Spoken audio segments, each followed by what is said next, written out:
supermarkets add water to meat, to mince in particular. Yeah, no, they don't. That would be food tampering. The laws in Australia are really strict on that. It would be an adulterated product, and the directors of companies can actually be liable for those sort of breaches under the Pure Food Act and under other acts. So it's another one of these myths, and it's one of the newer myths simply because supermarkets in Australia have only been selling meat for around about 45 years. So this isn't something that goes back a long way, but it is one of the things that I see online a lot.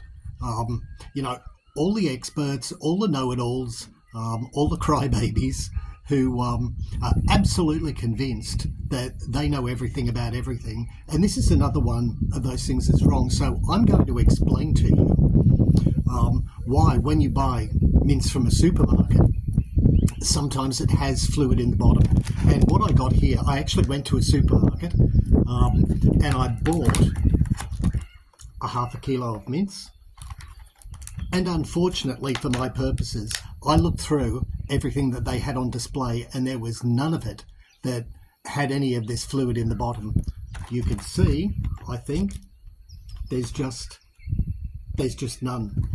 So I left it in my fridge for a day, hoping that the fluid would come out, but it really hasn't, not in any meaningful way. So what I'll do is I'll explain why it actually happens. And I have my laptop in front of me.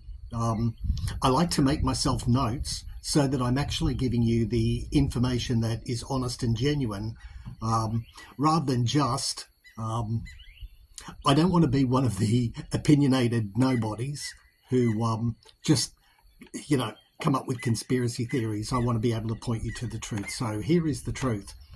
Now, with the supermarkets, they operate quite differently from the way a traditional independent butcher would.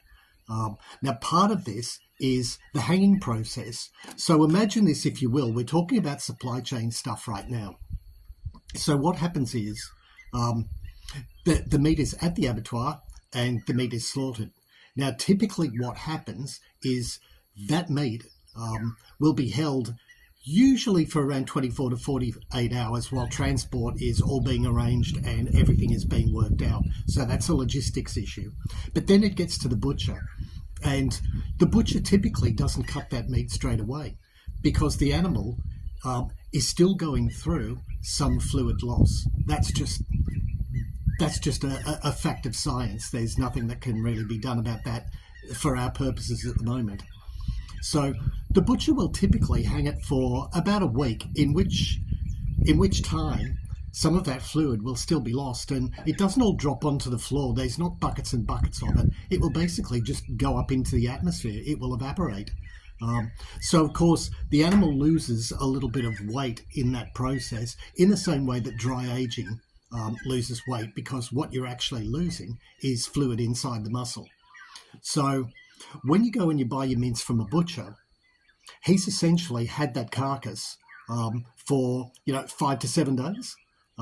It's already lost an appreciable amount, a noticeable amount of fluid when it's being cut. Now, when that meat goes through the mincer, of course, you're taking big pieces of meat, you're breaking them into much finer pieces of meat. So you have, in a sense, more surface area simply by the process of mincing it. But you'll notice that quite often when the butcher has his mince on display, there's very little fluid that's coming out of it. And this fluid actually has a name. It's called purge. Now, when you go to a supermarket, you may see something different. You see these packets like these ones here, and they've got fluid in the bottom, and that is called purge. Now, there are a couple of things that can affect this. That we're talking about making mince. It doesn't need to come off an absolutely prime, best you've ever seen animal. Quite often what will happen is what goes into those minces is bull meat rather than steers, which are younger, or cow meat, which often have come off dairy farms, or they're just excess to need, whatever the case may be. There's a variety of reasons that can happen. So often we're talking about bull or cow meat, which really isn't that good. as a table type cut. It's usually got a little bit of age on it. It's got a more robust flavour. It's got a deeper colour, etc., etc. So that will go into the mince. But the supermarkets operate on a very different supply chain because they don't want to hold things in storage for any longer than they absolutely have to. That's part of how they can keep their prices to what makes sense for their business and what makes sense to the customer. So typically it will come from the abattoir. It will get to the supermarket's processing plants. If they have their own plants, they may do this at the abattoir in some cases. But that body will essentially be, it'll be stripped down and it'll be minced very, very quickly. Now see, there is a fundamental difference right at the beginning because the animal hasn't been hung in a cool room for a week where it loses a little bit more of the fluid that comes from a natural and recently processed body. So what happens is they'll do that, they'll mince it up, they'll put it into one of these type of containers here, and we will get to what's in the bag a little bit later. But for our purposes now, that fluid that would have come out in a butcher shop doesn't come out in a supermarket setting, and it's simply because of supply chain and timing. So it goes into the bag, it's cryovac, it's put into production, and it's sent out really quite quickly to the supermarket. So the meat is very, very fresh. Now what happens is gravity takes hold, and that fluid that is in the meat, of course, starts to sink to the bottom. And you may have noticed in your mince packets that there's a soaker pad that sits on the bottom. Those soaker pads, some of them can actually hold up to 50 grams. And this is probably going to be cause for the start of another conspiracy theory. Look, there are always going to be people out there who talk nonsense and pass it off as truth. Yeah. So we're going to hear the whiners say, oh, well, you know, soaker pads is 50 grams. I'm paying for that weight, blah, blah, blah, blah, blah. The supermarkets are ripping me off anyway.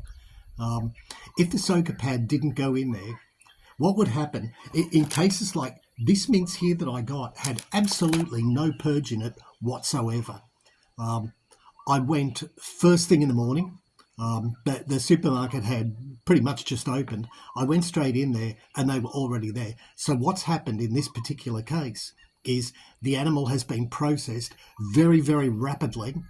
It's been put into mince, it's been packaged, and it's been shipped out immediately before gravity could actually do its work. So there's no purge in this whatsoever. And like I say, I held it for 24 hours trying to see if I could get some purge from it. I did get a little, but not enough that it's really going to show up on camera. So supermarkets are not, under any circumstances, adding water to mince. That is complete and utter nonsense. It's just childish garbage. If anyone tells you that, you know you're looking at someone who doesn't know what they're talking about. You don't even have to say a word about it because now you know better. And also what I will say, having talked about gravity, about purge, there is something that is very, very common, and this comes up, and look, this is where I am kind of on the side of the consumer on this, and I do kind of get it. Now, right here, I'll see if I can get this in focus for you. Right where my finger is, you'll see 500 grams E. Now, that E sign actually has a meaning. It's pretty much a worldwide symbol to say that it's an average weight. So sometimes, and I've seen this on social media myself, sometimes, you know, people will get the stuff home and they'll say, that doesn't really look like 500 grams. And they'll weigh it and it might be 420. I think the smallest amount I've seen was 320. And then other times you'll put it on the scale and it'll be 560 or 610. See, that's the thing. When they're doing an averaged weight, it's not exactly 500 grams every single time. And I hear people, you know, the purists who say, well, it should be. Theoretically, this is why I say I'm on your side. I absolutely agree with you on that one.